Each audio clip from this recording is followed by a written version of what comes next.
साहब ये बताइए, आज भी आपने पूरे मुल्क में एहतजाजी मुजाहरे किए हैं। दो आपके ठीक थे, यानी कि एक हैंडसम नंबर था आपके मुजाहरों में, लेकिन उतना जो होता है ना कि जिससे एक बज़ क्रिएट हो, हुकूमत मजबूर हो जाए रिहा करने पे, वो उस तरह वाली सूरत हाल नहीं थी। तो लगता है कि मुज़ाकरात और बातचीत के जरिए ही आपको बानी चेयरमैन PTI यानी खान साहब की रिहाई की तरफ जाना पड़ेगा। देखिए, पहली बात तो यह है कि हम तो अदालतों से इंसाफ की तवक्को रख रहे हैं।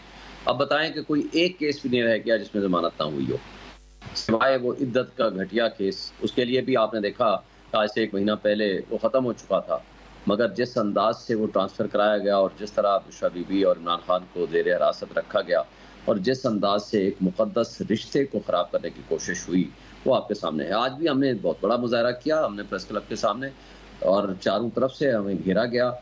हमारे ख़वातीन में से भी कुछ को गिरफ्तार करने की कोशिश हुई, और कोई कितने गिरफ्तार हुई हैं कितने नहीं हुई, हमें उसकी इन्फॉर्मेशन नहीं मिल सकी। और दूसरी तरफ से हम लोग वो भी सैकड़ों की तादाद में थे। हमारे आमिर मुग़ल समेत मेरा भतीजा वकील है, उसको और 10 से ज़ायद बंदे हमारे गिरफ्तार करके ले गए। और लेकिन सैकड़ों की तादाद में पुलिस ने घेरा हुआ था, हर साइड से हमें नहीं जाने दे रहे थे, लेकिन उसके बावजूद हम प्रेस क्लब के सामने पहुंचे। हमने भरपूर एहतजाजी मुजाहरा किया और अपना एहतजाज रिकॉर्ड कराया। देखें, ये फसाइयत, जुल्म हमारे हाथों में कोई असला तो होता नहीं है, और हमारे लोग निहत्ते लोग हैं। और आज देखें, इस्लामाबाद तो आपको पता है ना कि 3 दिन पहले छुट्टियों से पहले खाली हो जाता है, लेकिन उसके बावजूद सैकड़ों की तादाद में लोग निकले। उन्होंने अपना एहतजाजी मुजाहरा किया, कहीं हज़ारों की तादाद में निकले, कहीं थाउजेंड्स में निकले, लेकिन हर जगह पे लोग निकले। आज आवाम की आवाज़ है एक इमरान खान। जिस अंदाज से ये लोगों के ऊपर जुल्म, तशद्दुद और बर्बरियत का माहौल कायम कर रहे हैं, ये ज्यादा देर के लिए चलने वाला नहीं है। आपने देख लिया जो बजट की फिलहाल तो उनका प्लान है खान साहब को मजीद साल तक जेल में रखने का। कैसे आप बाहर लाएंगे उन्हें? अदालती केसेस की आप बात करें, अदालत की क्या बात करें, अदालती केसेस में तो चले वो रिहाई हो रही, लेकिन फिर नए केस बनते जा रहे हैं, एक के बाद एक केस, एक के बाद एक केस। रिहाई गवर्नमेंट का जो प्लान है वो तो साल तक कम से कम जो है वो रिहाई का वो इरादा नहीं रखते। लगता है कि बातचीत या मुज़ाकरात की तरफ ही जाके ये मसला हल होगा। देखें, इन बेईमानों की, इन डिसऑनेस्ट चोरों, डाकुओं की और फॉर्म 47 की पैदावार हुकूमत की, ये जिसको कहते हैं ना, हिम्मत कब तक है आगे चलने की?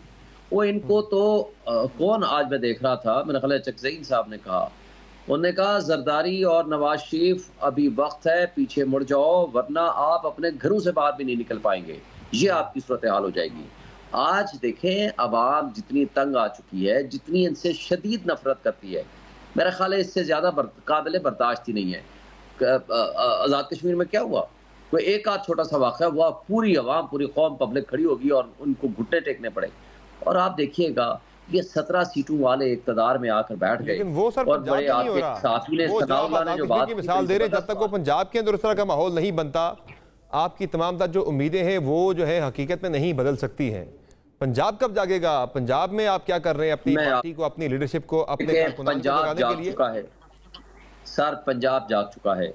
ये हम इनकी फसाइयत के बावजूद, मुझे एक बात बता दूं, ये लोग क्या हुआ, इन्होंने हमारे लोगों को बाहर नहीं निकलने दिया, हमारे लोगों को कैंपेन नहीं करने दी, हमारे लोगों को पोलिंग स्टेशन तक नहीं जाने दिया, पोलिंग एजेंट्स गिरफ्तार किए। सब कुछ के बावजूद कौम ने हमें वोट दिया, कौम बाहर निकली। कौम पुरअमन एहतजाज करना उनका बुनियादी हक है, उसको आप रोकने की कोशिश कर रहे हैं। देखें, जो माहौल आज KP में पहुंच चुका है ना, फिर लोग बाहर निकलेंगे, फिर ताकत का इस्तेमाल करेंगे, फिर वो पोजीशन होगी कि ये मुंह दिखाने के काबिल नहीं रहेंगे। फिर अवाम और लॉ एनफोर्समेंट एजेंसीज आमने सामने खड़ी हो जाएंगी, और अल्लाह ना करे कि कोई ऐसा दिन आ जाए, लेकिन जब ये आ गया, ये खाना जंगी की तरफ ले जाएगा। ये इन बदमाशों को, इन बेईमानों को ये समझ नहीं आ रही कि 25 करोड़ अवाम आपसे नफरत करती है, लोगों को खाने के नहीं है, लोगों के ऊपर जुल्म, जबर और बदतमीजी का माहौल। जो आप एक मंजरकशी कर रहे हैं, जो आप बता रहे हैं हालात, अगर ये सब कुछ हो चुका है, फिर तो आपकी मूवमेंट जो है वो तो फिर कल के बजाय आज ही शुरू हो जानी चाहिए थी। लेकिन जो ग्राउंड पे सिचुएशन है वो इतनी ज्यादा हौसला अफजा नहीं है, तहरीक इंसाफ के फेवर में नजर नहीं आ रही। और आपने जो मुज़ाकरात की दावत की, जो खान साहब ने ग्रीन सिग्नल दिया है, वो लग रहा है कि आप पोजीशन ऑफ स्ट्रेंथ नहीं बल्कि पोजीशन ऑफ वीकनेस, उसमें आपकी लगता है कि आप उससे आ रहे हैं मुज़ाकरात के लिए भी। अभी तक गवर्नमेंट ने रिस्पॉन्स नहीं दिया, एक हफ्ता हो गया है। जिस स्पिरिट के साथ खान साहब बैठे हैं ना, वो ये कहते हैं, मैं 1000 साल भी इन बेईमानों, चोरों, डाकुओं के खिलाफ लड़ने के लिए तैयार बैठा हूं, मुझे कोई जल्दी नहीं है बाहर निकलने की। नंबर 1। नंबर 2, मैंने डील करके इस मुल्क से बाहर नहीं भाग के जाना। मेरा मरना जीना इस मुल्क के लोगों और इस कौम के साथ है, मैंने यही रहना है। मुझे जिंदगी जब तक है, जब तक मैं इनके साथ हूं, मैंने यही रहना है। तो लिहाजा ऐसे बंदे के खिलाफ जितना ये कुछ मूवमेंट चलाएंगे, 2 साल हुए हैं ना, मुझे बताएं, पिछले साल 9 मई के बाद या 5 अगस्त को इनको गिरफ्तार किया, आज 9-10 महीनों में ये किसी मार्केट किसी जगह मुंह दिखाने के काबिल नहीं रहे। तो फिर शुएब शाहीन साहब इतने अगर बुरे हालात की बात कर रहा हूं, तो वो जो खान साहब कहते थे कि मैं पीपल्स पार्टी, नून लीग, एमक्यूएम के साथ बातचीत नहीं करूंगा, बाकी सबसे बातचीत हो सकती है। अब आपने इनसे बातचीत करने के लिए भी खान साहब ने ग्रीन सिग्नल दे दिया है, तो फिर ये क्या है? फिर क्यों खान साहब जो है अपनी पोजीशन एक बात आपको बता दूं, इस वक्त मुल्क की खातिर chief justice of Pakistan justice Jamal Mandokhel, justice Athar Minallah साहब ने सुप्रीम कोर्ट ने कहा खान साहब को, आपके सामने ही है ना, कि सबसे बड़ी पब्लिक सपोर्ट आपकी है और आपकी तरफ कौन देख रही है। तो खान साहब ने एक पॉजिटिविटी के साथ उन्होंने वो महमूद अचकज़ई जो इक्वली एक्सेप्टेबल है to all the political parties, उन्होंने उनको अख्तियार दिया कि जाएं आप इन मामलात पे आप बात करें। बात यह है मुल्क की खातिर बात करनी है, मुल्क की बका की खातिर, कोई इमरान खान को डील देने की खातिर नहीं। हमने इस मुल्क के हम असल वारिस हैं, क्योंकि हक के हुक्मरानी अवाम ने हमें दिया है, हम उनके ट्रू नुमाइंदे हैं। हमने 25 करोड़ अवाम को जिंदा रहने गैर मशरूत मुज़ाकरात होंगे जो आपने महमूद अचकज़ई साहब को क्या मैंडेट दिया है कि बिल्कुल आपने कोई बगैर किसी शराइत या बगैर मशरूत आपने फ्री एंड दे रहे हैं कि जाए मुज़ाकरात करने, जैसे आपको मुनासिब लगता है, या कुछ शराइत भी है? आज खान साहब से मीडिया ने सवाल किया, मैं उस हद तक महदूद रहूंगा क्योंकि जो चीज मेरे सामने हुई है, खान साहब ने कहा है महमूद अचकज़ई को बात करने की इजाजत दे दी है, बस इससे आगे कोई सवाल जवाब नहीं हुआ। किस हद तक शर्त दी है, किस हद तक शराइत दी है, ज़ाहिर है हमारी पॉलिटिकल पार्टी डिसाइड करेगी और प्रोबेबली हमारी हर सैटरडे को मीटिंग होती है पॉलिटिकल कमेटी की, I am also member of the committee, शायद वहाँ तफसीलात डिस्कस होंगी। But for the time being जितनी बात खान साहब ने की है, मैं उस हद तक आपको मैं इंडोर्स कर रहा हूँ। रेस्ट ऑफ द इश्यूज, क्या बात हुई है, किन शराइत पे करनी है, क्या करना है, मेरा ख्याल है ये तफसीलात तय होंगी। लग रहा है कि गैर मशरूत आप जा रहे हैं मुज़ाकरात की तरफ ना?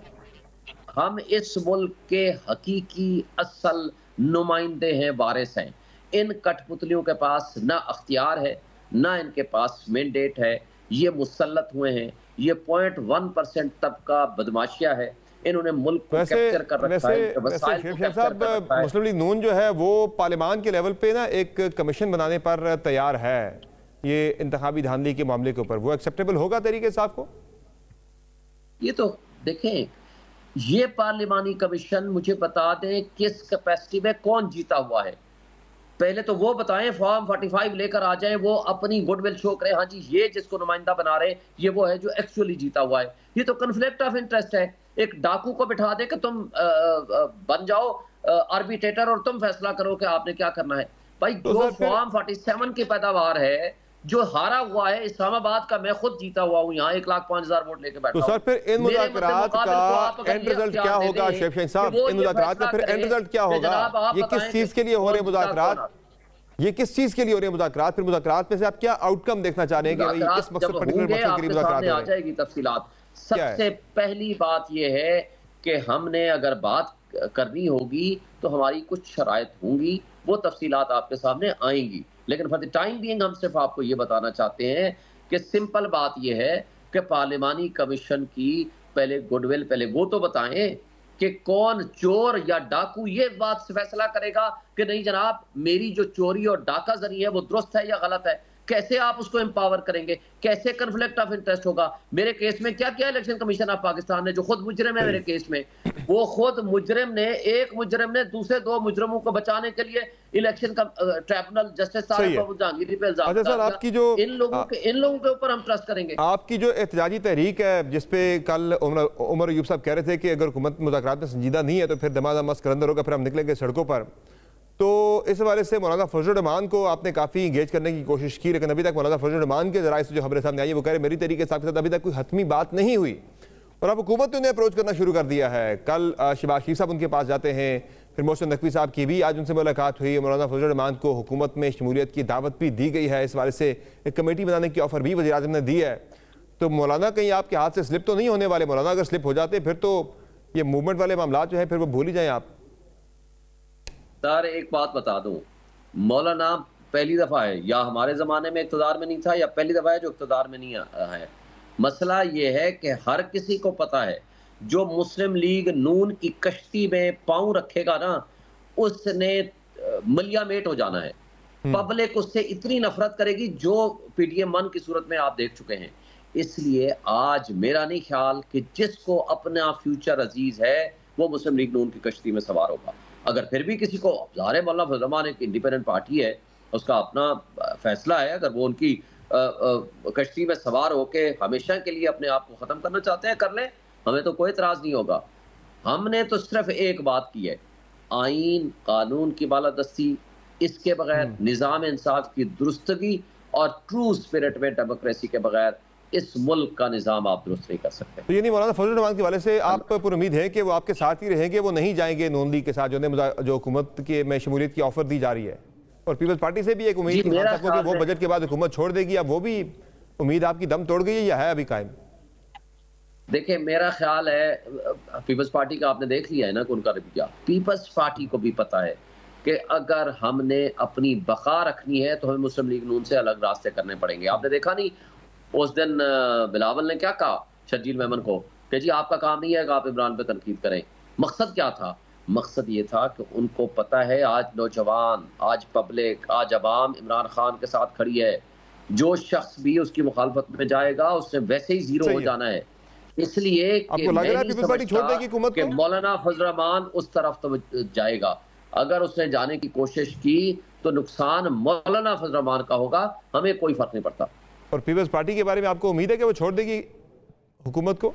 ये उनका अपना फैसला है, मगर हम समझते हैं कि उनको भी अपना एक फैसला देना पड़ेगा। ये जो मुनाफकत की पॉलिसी है वो ज्यादा देर के लिए कायम नहीं रह पाएगी। कि आप इधर भी हो जाएं, उधर भी हो जाएं।